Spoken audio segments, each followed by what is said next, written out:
Hello, everyone. Welcome to our, what is this? Our sixth session. Is that right? Yeah, sixth session of CME Palooza Fall. This is our program manager session. I'm Derek Warnick. Let me bring up the slides for everyone to see. There we go. And bring these up so I can move them. Okay. So this is our Program Managers We Get the Job Done session, sponsored by Helio CME. Helio, I got their nice mug that they gave me, very nice. They'll be drinking out of during the session. Our moderator is Christina Hosmer-Gallo from Med Learning Group. I'll be turning things over to her shortly. But first, the reading of our sponsors. Our gold sponsors, Daiichi Sankyo, PER, Academic CME.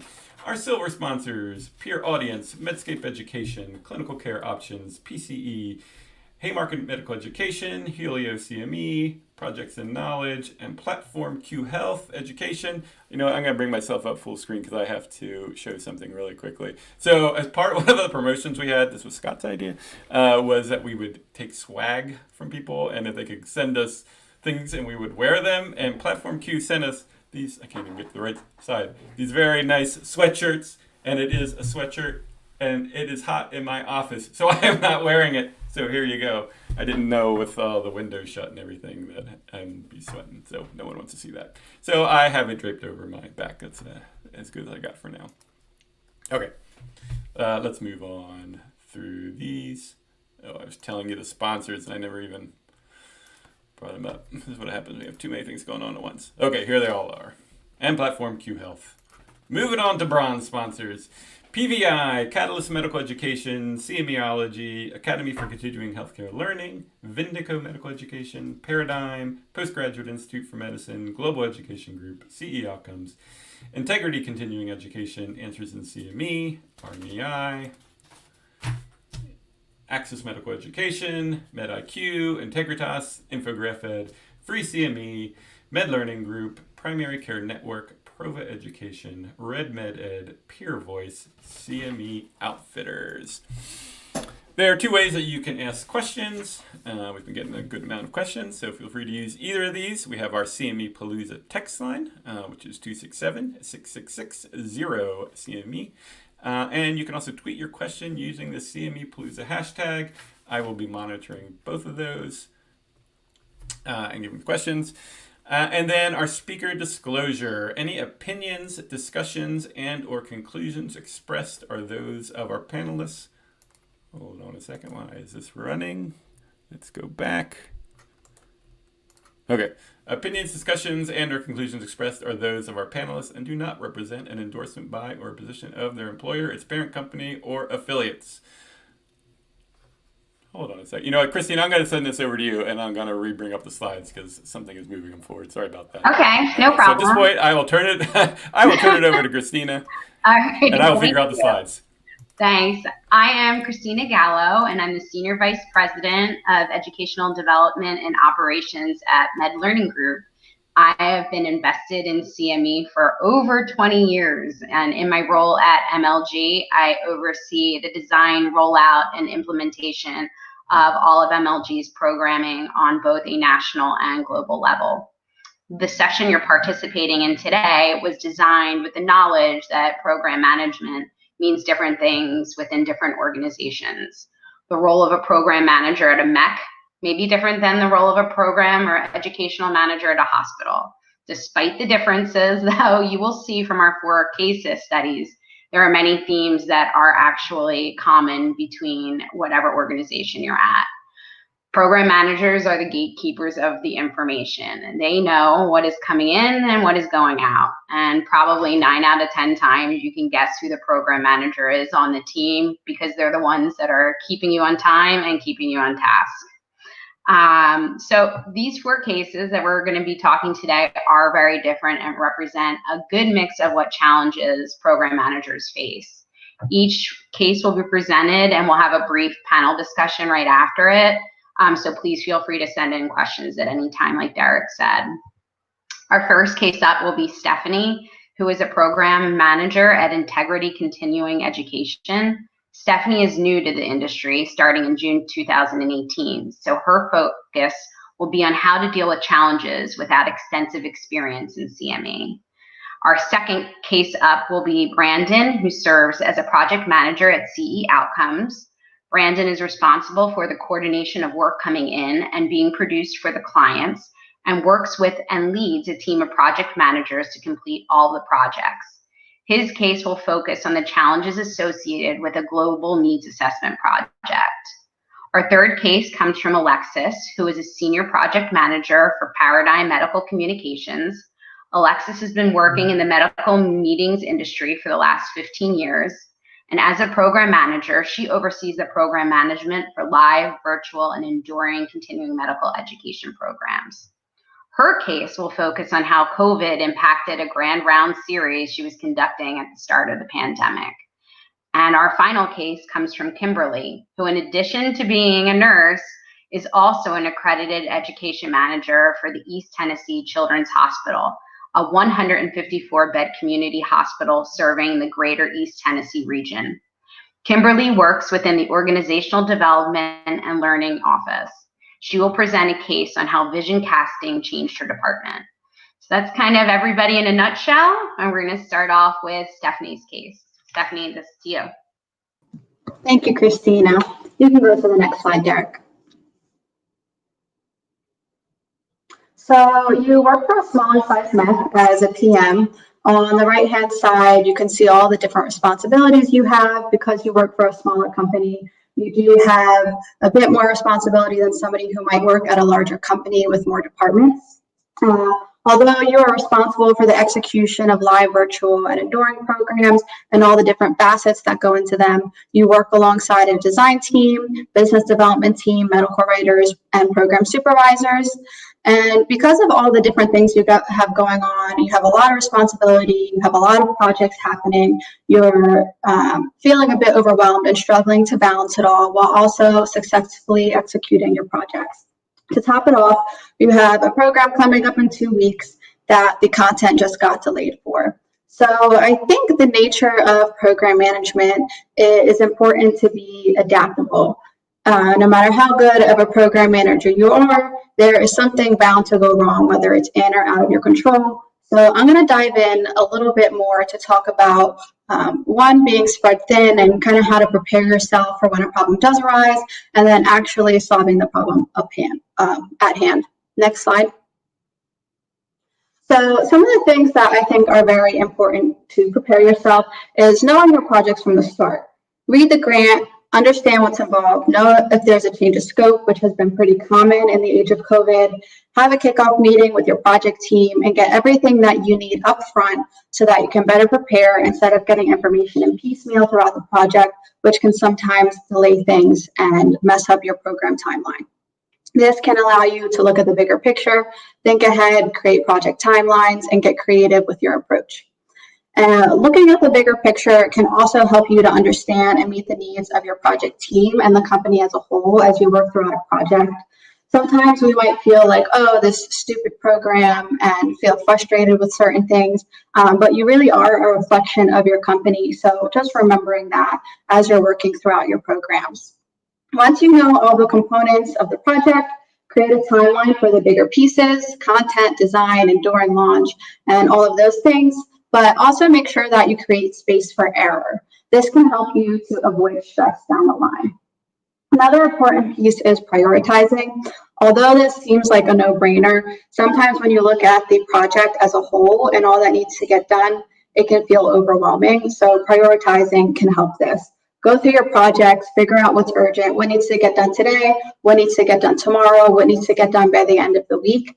Because when you have one project in order with some things that you're focusing on that are relevant, that are not relevant for a few other months, and you have another project with 3 programs this month that has nothing done for them, it can be really unproductive. Working as a team is also really important. Despite the responsibility that you hold as a program manager, you can't get your job done alone. I'm fortunate that I work for a smaller company where I'm close with the people around me. Whether I need a hand, I know I can go to them with industry knowledge or actually needing help with a task. And working as a team throughout the program process helps to keep your project team informed. Although these things may seem minimal, it can help you in the long run when a problem does arise so that you can move forward with more clarity and quickly come up with a backup plan. Next slide. So solving the problem at hand. The issue that I brought up with the content is something that actually happened to me recently. I had a program coming up in 2 weeks. We thought the content was final. I was ready to send it out for redraws and proofreading, but faculty came back to us with a whole bunch of changes. At the same time, our medical writer was going away on vacation for a week. And instead of getting stuck, being frustrated and, pointing fingers at anybody and feeling like, oh, this didn't go how it was supposed to go, I came up with a backup plan. I used that week, instead of having a week of wasted time, I took that time to send the deck out for redraws. I sent it out for proofreading. That way, when our medical writer was back, she was able to get right on the changes, and we ended up being in good shape for the project. But a lot of times when problems do happen, we get stuck in this feeling of frustration or we just complain. And as important as timelines, schedules, to-do lists are, it's also important to not get so stuck in those minute details that when a problem does arise, that you can't get outside of it.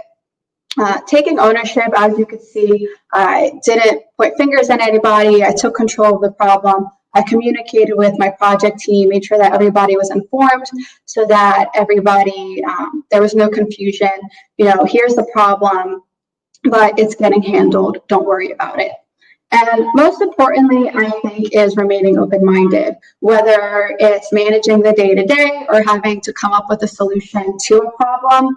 Always be a student and try to use every experience as a learning curve so that you can make improvements in the future. Because, this is a ever-changing field, so you always want to be growing. Next slide.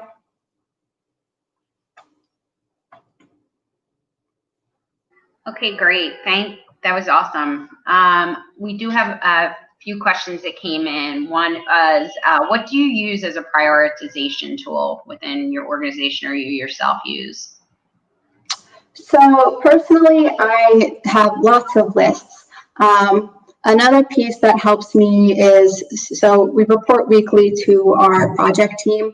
So having those meetings, being able to look at all of my projects collectively and figuring out what needs to get done. How I said, what needs to get done today, what needs to get done tomorrow, what needs to get done this week. Using those status reports helps me to stay on top of my programs, make sure that I'm not missing anything. Again, I said personal to-do lists. I'm constantly making new lists for myself.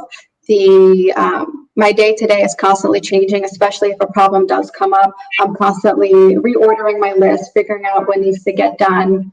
And another thing that I do that helps me is, say I have 5 different series going on that each have 10 different programs in them. I make a collective program schedule where I can see all of them in date and time order so that I'm better able to manage the programs that I have coming up and focus on what's coming up first.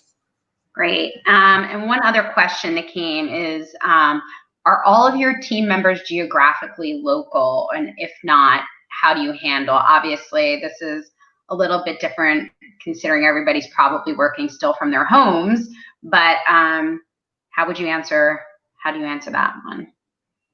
Yeah, so I actually, obviously with COVID, we are working from home right now, but my company, although it's small and the majority of our company was working in an office setting, we did have people that were already working remotely. Some of our medical writers were working from home, and then some of the people on our business development team work in different states, so obviously they work from home as well. So because of that, we were able to already have a handle on what it's like communicating with each other when we're not right next to each other and able to just walk up to somebody and be like, this is what's going on.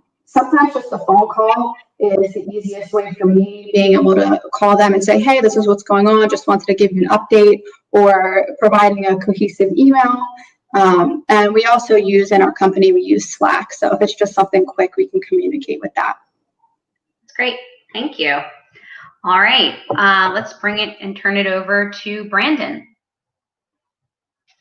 Hi.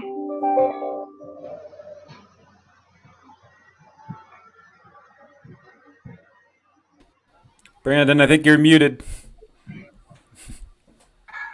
Sorry about that. Thank you, Derek, and thank you, Christina. So the project that I will be discussing is a needs assessment that we conducted last year. If we can go to the next slide. The purpose of this needs assessment was to identify the continuing educational needs of neurologists and neuro-ophthalmologists that manage patients with neuromyelitis optica, or NMO. For this project, and the reason why I thought it would be good for this discussion, is that we were reaching out to neurologists in Brazil, Germany, and the United States. For the neuro-ophthalmologist group, we were just targeting those in the United States. For this discussion, I'm going to walk through at a very high level 3 of our main processes, and within each process, discuss a project management factor that we have to account for to help ensure successful delivery of our projects.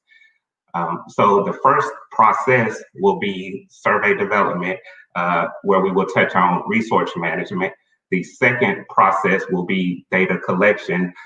There we will be talking about managing the project scope. And the third process will be data analysis, and there we will wrap it up with time management. Next slide.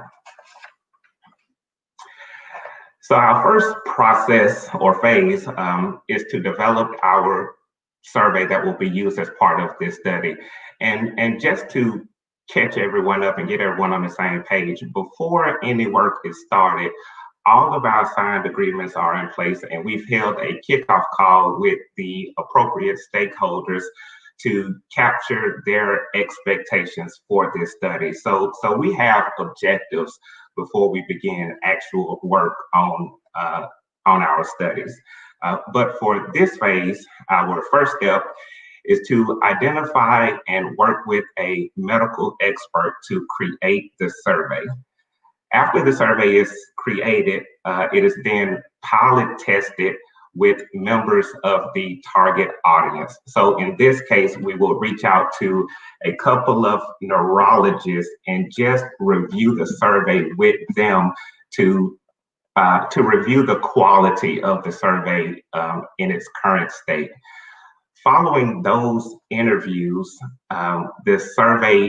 following those interviews and some refinement, the survey is then provided to our stakeholders for review and approval based on some of the elements we talked about during the kickoff call. Now, the project management factor I thought appropriate to discuss here is resource management. For us at CE Outcomes, the success of this phase is critical as it feeds into all the following phases. So it is very imperative for us that we secure the right resources. And we want to make sure that they have the knowledge and skills, and probably, and as equally as important, the time to work with us on this project, as these individuals are usually contracted personnel and not full-time employees.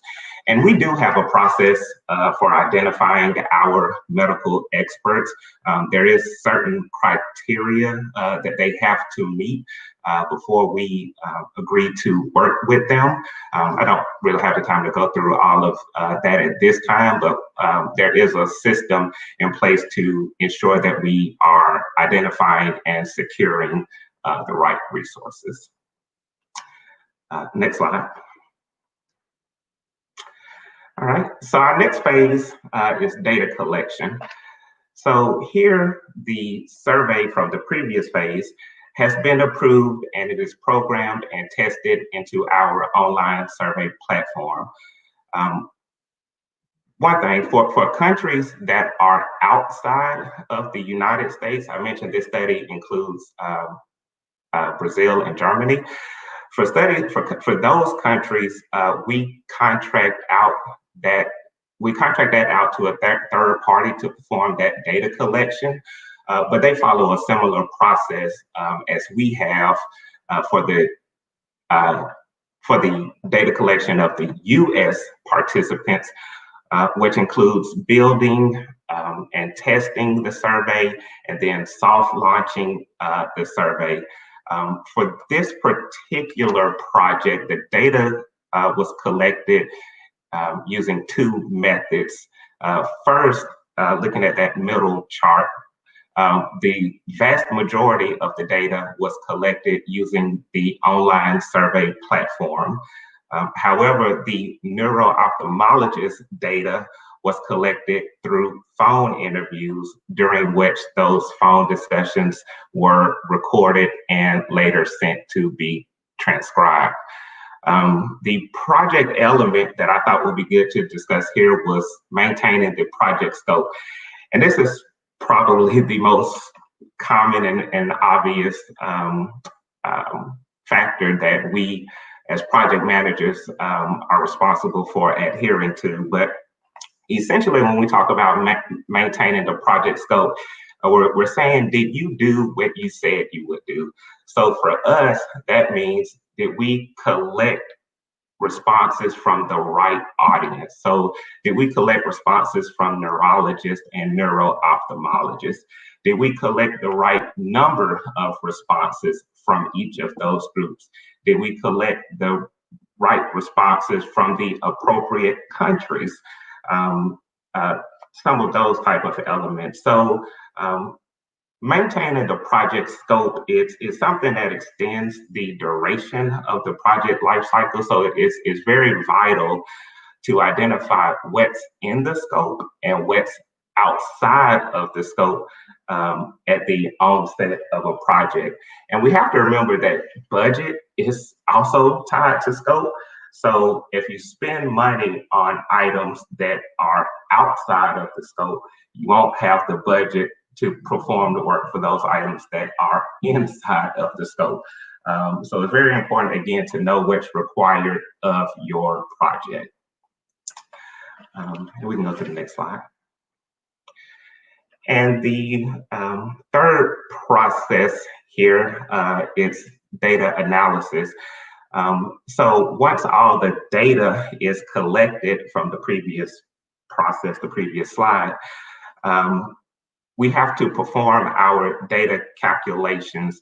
And here we're talking about frequencies, drivers of the data. So basically we're looking to see if, for example, people in Brazil do things differently from people within the United States. And then you want to analyze all of that. So you've collected all of this data from all of these groups. What did you find out? And you want to present that in a way that's easy to interpret. So once all the data is compiled, we present that information to our stakeholders and get their feedback on our findings from the study. After some back and forth, the stakeholders may request us to run additional analysis, go back and dig a little deeper into some things. But after some back and forth, that typically would conclude that study. The final process that I wanted to, the final project management factor that I wanted to discuss here was time management. And again, this is a factor that extends the duration of the project lifecycle. For us to see outcomes, some of our results that we provide impact the decision-making process of some of our stakeholders. So it's important for us to get the data to our stakeholders in a timely manner so they can so it aids in that decision-making process. And again, some of the data may be presented at a upcoming scientific meeting. So if we know the scientific meeting is October 31st, we know that's a general date in mind that the survey would have to be, that the study would have to be complete prior to that. And this is where planning ahead, clearly defining and assigning tasks and communications, which is a huge project management factor in its own right, will help ensure that the work is completed in the agreed upon timeline. And that timeline, that should always be a discussion point on the kickoff call. So one thing that we do is during the kickoff call, we present our schedule baseline to the stakeholders and we give them something to react to. So basically they may say, well, we'll need a study before October 31st. And then we can make changes and ensure that happens. Or they may say there's no rush at all. The study concludes when it concludes. And that's helpful too, because knowing that will help us prioritize other projects and other resources on projects that may be a little more urgent. So it's very important to know what time that you have and adhere to that timeline. Next slide. And panel discussions. Hi, that was great, Brandon. We actually got a really great question come in for you. It says, when collaborating with an external clinical expert, how do you set expectations for them and make sure they stick to your time frame? Sure. So I think, well, as far as setting the expectations, I think that's part of communicating what you need from them. And that includes the timeline. Obviously, the experts that we work with, they're practicing physicians. So they are actively seeing patients. They're getting pulled in several different directions. But to communicate clearly the time frame that they will need to work within, communicating that clearly up front helps them know if they can help you or not. Another thing that we often do, so once a expert is drafting our survey, if we know the deadline for them to get that work back to us is November 31st, and we give them, December 31st, and we give them 3 weeks to do that work, we periodically just check in with them. So we'll reach out to, hey, Dr. Coleman, the survey that you're working on is due from you to us December 31st. Are you still on track to have that finished at that time? And that helps us plan our work, because that physician may respond, hey, Brandon, I'll need an extra week. And then we know to adjust the following tasks, the remaining tasks, to accommodate for that extended deadline. That's great.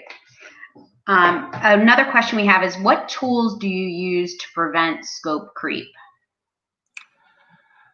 That's a good question. And I will answer that in terms of data collection, where we were discussing managing the project scope. So I mentioned that we test and soft launch our surveys, and those are a couple of tools that you could use. Other tools that we use are, we establish quotas. So for this particular study, we were trying to achieve 100 US neurologist responses. So we program a quota that once that quota is met, the survey automatically shuts down. So the next person who would try to go in and access that survey, they would receive a message letting them know that the survey has been disabled. Another thing that we do, I mentioned that this survey, we were trying to get responses from various countries. Another programming feature that we put in place is to track the latitude and longitude of the survey takers. So if a physician in Canada, which has happened, received the survey link, once they click on that link, the system recognizes that they are in Canada and they will receive a different message letting them know that they are unable to complete the survey. So I think it's part of knowing what's in the scope and then exploring what tools are available to you to help keep the project within scope. Great. Thank you. All right. Next up is Alexis. Hi, I'm Alexis Weinstein, and I'm a senior manager with Paradigm Medical Communications, and I'll be reviewing a case study with a problem we're all very familiar with at this point, a series interrupted by COVID-19. Next slide. So this program included an extensive in-hospital grand round series that had already begun when the pandemic hit. And unlike a symposium or a dinner meeting series, our projects team needed to come up with a way to customize each meeting in this large series with a virtual solution that worked with the individual institution. Next slide. So, as I said, once COVID hit, our goals and concerns for this series shifted.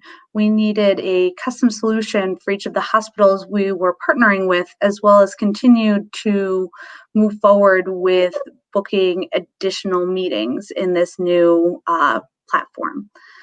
But unlike a symposium, although the end user is the individual physician, you need the cooperation of hospitals and medical systems that were also in the middle of really unique and unprecedented challenges. Shockingly, people don't want to take a call about a grand rounds program when they're dealing with staffing and PPE issues. So we really had to find the balance of working with our partners who are already interested, with also understanding that they are going through their own share of unique issues. Next slide. So what did we do? So we reviewed what we were currently working with, the virtual platforms of which we did have many that we had knowledge of currently. And then we, I think, along with lots of other people, quickly start expanding into others. And then with more tools in our toolbox, we ended up setting up individual tests with the host facility. And then we also included the faculty in that to make sure that the platform worked for all parties, that everyone felt comfortable with the new flow, that Q&A was being moderated in a way that worked for all the stakeholders. And that really helped us kind of move forward with converting, as our first step, converting these from live in person to live virtual. The flip side of that is that although one of the big things that helped us move this series forward was being flexible and being able to pivot to which platform worked best, as any good project manager will tell you, that makes a lot more work for the individual teams. We needed also consistency internally to make sure that we weren't missing anything, that all of the CME department's needs were being met, that we were getting back the paperwork from the end users that needed to be completed, and that we weren't trying to not reinvent the wheel as much as possible, even though, we were doing a lot of customization per meeting. So we really did our team worked very hard to make sure we were able to implement uniformity wherever possible. And then to help continue to book new meetings, we created, again, in the theme of uniformity, we created a webpage that had all of our Grand Rounds offerings, as well as a form for people to go on and complete if they were interested. And it helped us when we were expanding the promotion of these programs to have one central location to send them to, so they have all the information that they might need in one place. Next slide. So how did it go? So we were able to find workable solutions for most of the institutions who had booked a meeting with us before COVID hit. From personal experience, we found that simpler was better, and that the platform with the most bells and whistles did not necessarily mean that it worked better for our faculty or our institutions. We tried to keep our standard operating procedures for virtual meetings as consistent as possible, utilizing our LMS and the different features for the different web platforms, and really I think ended up creating sets of procedures based on which platform we were using. So if you were going to use a Zoom platform, these are kind of the checklist of things to go through to make sure that everything ran smoothly. And then going forward with the program, once we had a few that were successful, I think we were able to use those as examples and build off of that. We have a really dedicated team who really pounded the pavement to get more meetings booked virtually once things settled down a little bit, and educational departments were once again looking to move forward with booking meetings. And the main reason I hope that some project managers watching this will, take away some tools, but for those who aren't project managers, I think it's just a good example of how often we have to be flexible and pivot. And if you are not currently tapping your project management team for some out of the box thinking, I really recommend that you do so. Even with non-project related questions, they're a great resource, and are really used to thinking on their feet and coming up with some solutions that maybe you wouldn't have thought of. And that's it. Thank you, Alexis. One of the questions that we received was, what was the biggest challenge you had in moving virtual? What was all of it? Yeah, aside from the massive shutdown of everything and internet outages, what was the one reoccurring challenge that was the hardest to overcome? I mean, we're now 6 months post, but what was it and how did you overcome it? I think that for us, and again, now that we have some that we work with consistently, it was getting out there and finding different platforms that worked as a solution, but then also,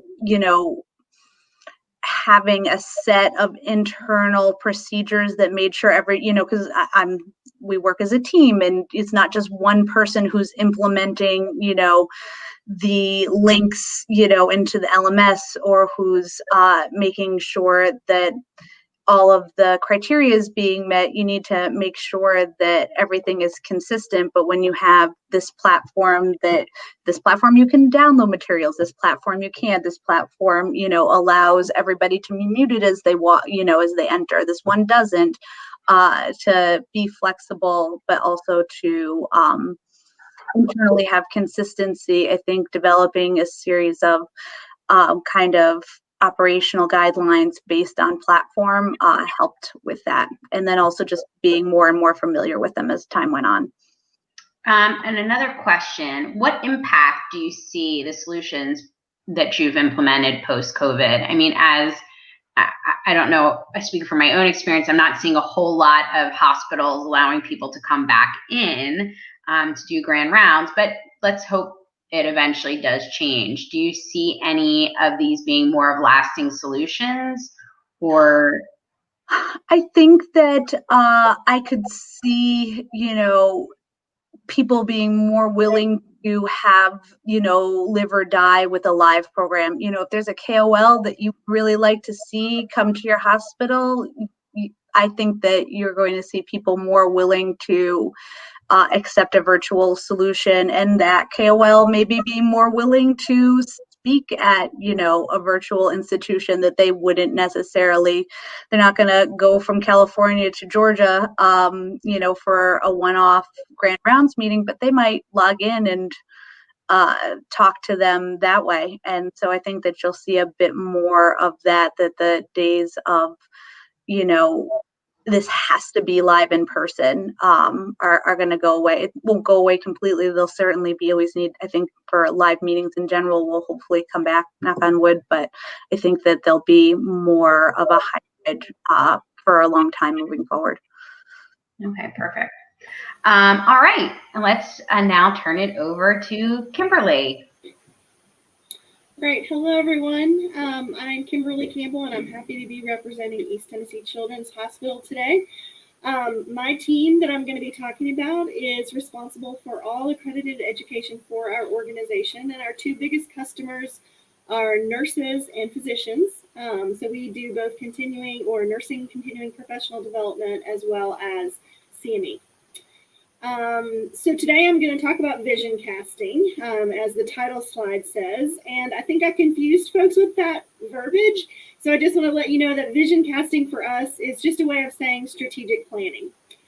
So with this vision casting, we're talking about looking at it through the lens of the learner. So the learners here are our CME committee, and our physician leadership in our organization, taking the time to come together and just really talk about what they wanted their CME program to look like, what they wanted from their CME program, and how they wanted the CME program to roll up into the organization's overall strategic plan. So vision casting is not from the perspective of the accreditation team, so not from a compliance perspective at all. And it's much more of a deeper dive than looking at needs assessments and requests for content suggestions. So go ahead with the next slide.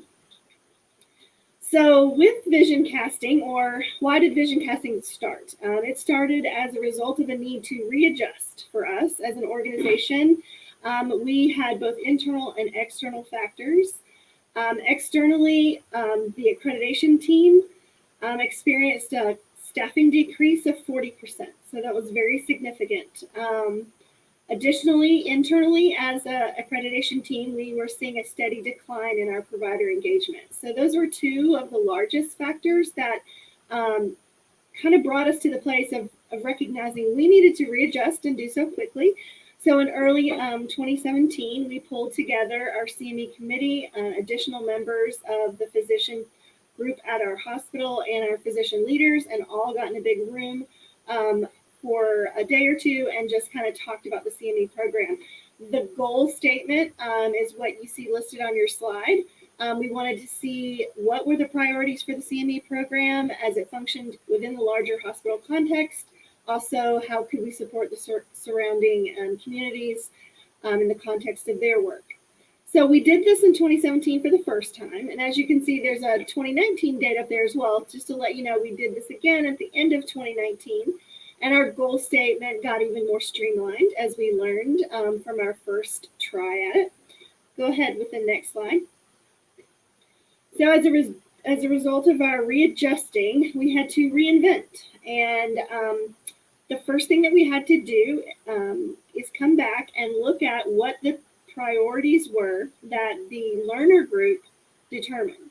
And for our team, what that meant was we were going to no longer be able to pursue accreditation accommodation.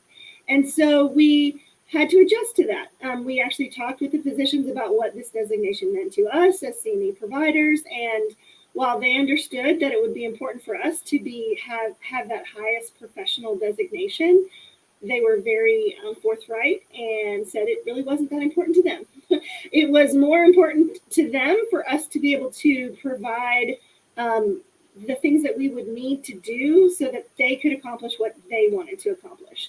So we made that first adjustment. And if you'll go on to the next slide.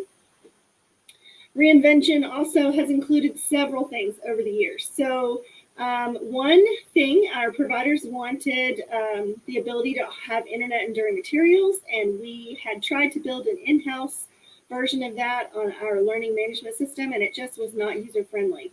So that began our process of writing a business proposal, to be submitted to organizational leadership for us to purchase a continuing education platform, which we were able to do. So now we are able to house internet enduring materials, and it's just a much more efficient workflow for our smaller team. We also invested heavily in MOC. So we are a pediatric facility. So the American Board of Pediatrics is the board for which most of our specialists are certified through.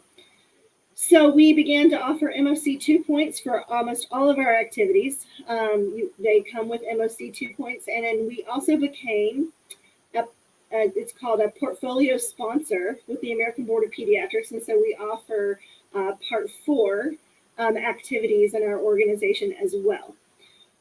We looked at program promotion. So these things that you're seeing, the CE platform, MOC, program promotion, cutting edge content, these are the things that were identified in the vision casting.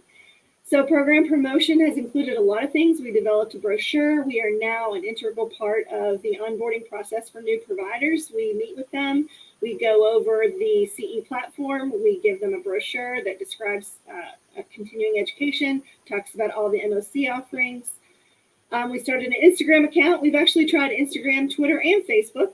Twitter faded quickly. Facebook is still around, and Instagram is our largest following. And we have even, along with the CME committee chairman and my other accreditation team member, have gone out into pediatrician offices and helped them, learn how to get onto the CE platform, talk to them about all the things that were available, just again, trying to get that personalization in terms of promoting our program within the community.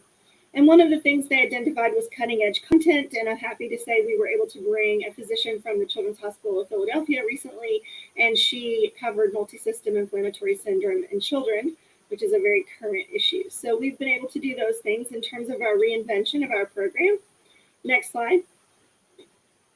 So what are the results from this readjustment and reinvention? I'm happy to say they've been very positive. So you see a very long quote on your screen. I have highlighted some of the words that are most important that I'd like to call out. And this quote is from our Chief Quality Officer. So the relevance of this quote to me is really important. So I want to let you know how it came to be on your screen today. So my team was deployed through our hospital's pandemic response to the front lines. So we have been screening for 5 months, staff, employees. So our ability to work within our accreditation roles was cut in half. That did not mean that accreditation work stopped. However, all of you program managers know that there's still those expectations for certain things to go on, and we continued virtually as well. And, it got to the point where we really wanted to return back to our full-time jobs if possible. And so this quote came from our Chief Quality Officer and was presented to our VPs and CEO at the time in efforts to compel them that, we really needed to get back to our full-time jobs. And so it's great because you'll see in that quote, she says that we have become a robust and intentional CME department. And I think those words are very pertinent when you're talking about vision casting, and are you aligning with what the vision of the learner wants or with what the vision of the learner was? And for her to say we were robust and intentional, I think reflects that we did that. And she also speaks to the MOC engage process that we have now where our physicians are engaged with. So a very helpful and timely quote from our Chief Medical Officer or Chief Quality Officer that was very helpful in getting us back to our full-time hours, so we are no longer screening.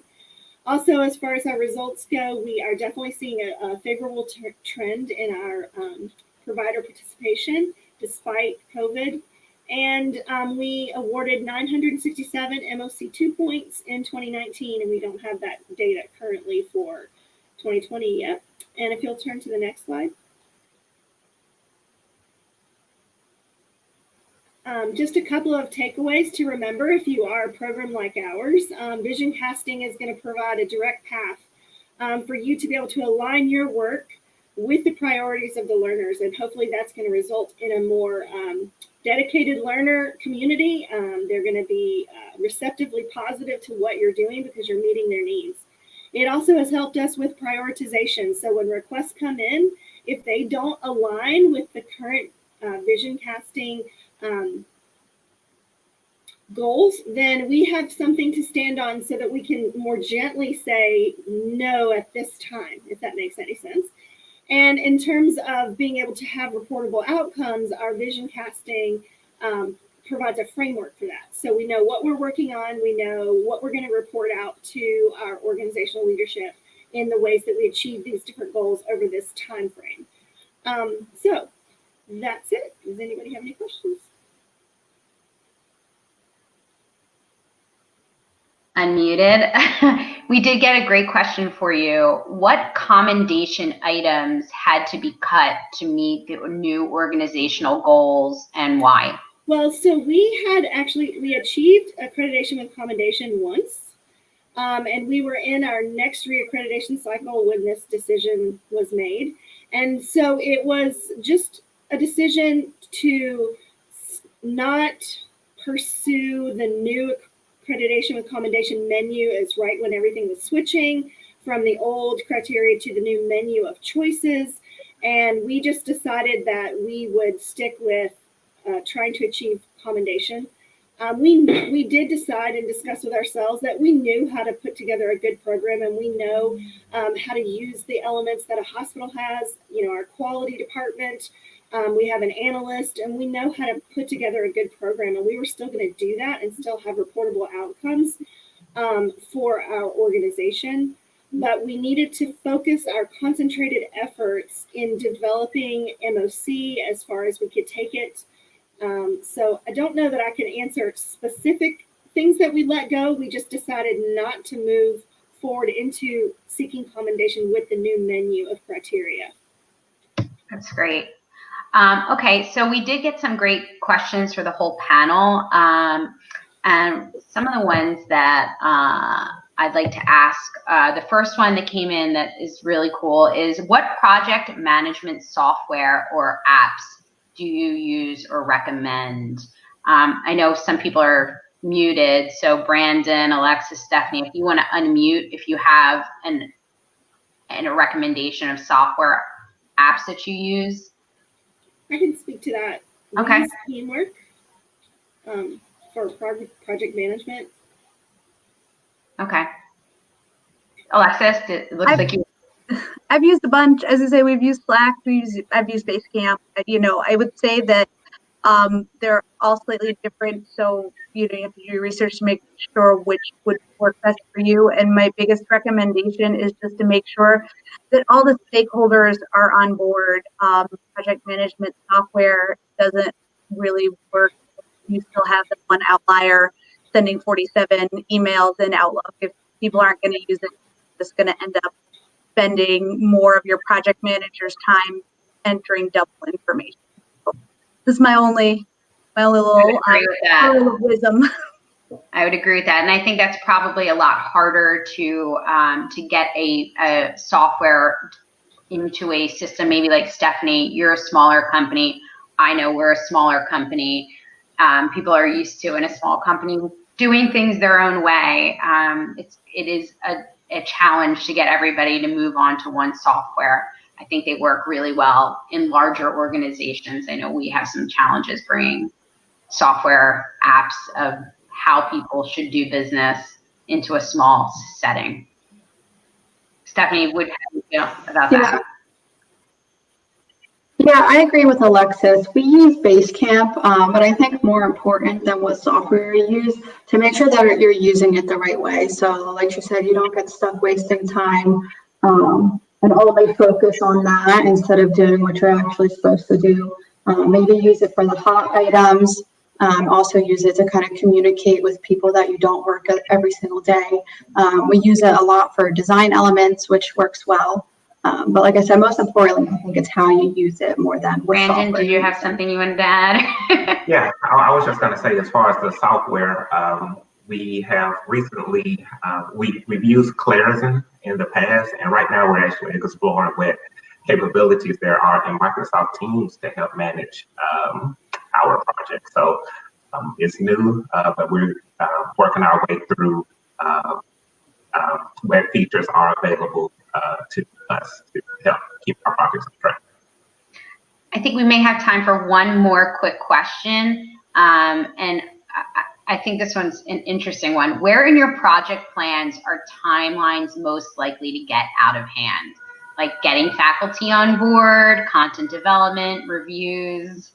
I would love to answer it. I think from my experience and my team's experience, getting content reviews back from faculty, the disappearing vacation faculty that go away for 3 months when, you know, they were given timelines, agreed to timelines up at the front. To me, that is one of our biggest challenges when it comes to timelines getting out of hand. How does everybody else feel about that? I would agree with that. Most things external, it is likely to get out of hand. And those are harder to address because they're external. I mean, we can align resources to anything internally that's gotten behind. You know, we can add more resources to catch it up. But for external factors, it's just challenging. It's just challenging. Somebody just have to work around it. Kimberly, how about for you in the hospital setting? We use our CE platform as the paperwork process on how I send out requests for the faculty to send us back disclosures and our faculty planning forms and things. And I just think in general, meeting deadlines is a challenge. I heard in Brandon's talk earlier, he mentioned that he kind of sends out little reminders, and so we've built in those reminders within our software, and so it'll kick out reminders to them. That doesn't mean they'll still do it on time. It's kind of just, it's funny. Honestly, sometimes I think my external folks are so much more on time than my internal docs, and I think maybe they just think, oh, it's Kimberly, you know, it's fine. But like we just worked with the faculty today. We have a program on Tuesday, and I don't think I've even communicated with her verbally because it's just been all so smooth. So I've had the opposite experience. External do much better than my internal docs.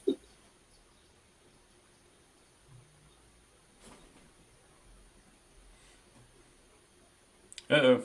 Christina, you still there? Yeah, I'm still here. Can you see me or hear me? Yeah, we got you back. You were frozen briefly. Okay. Well, I know we're out of time there, Derek. So it's perfect timing. Well, then I will wrap it up. Thank you, all of you. That was tremendous. That was great. We had great response from the audience. Tons of questions on our pre-CME text line. So thank you all for participating.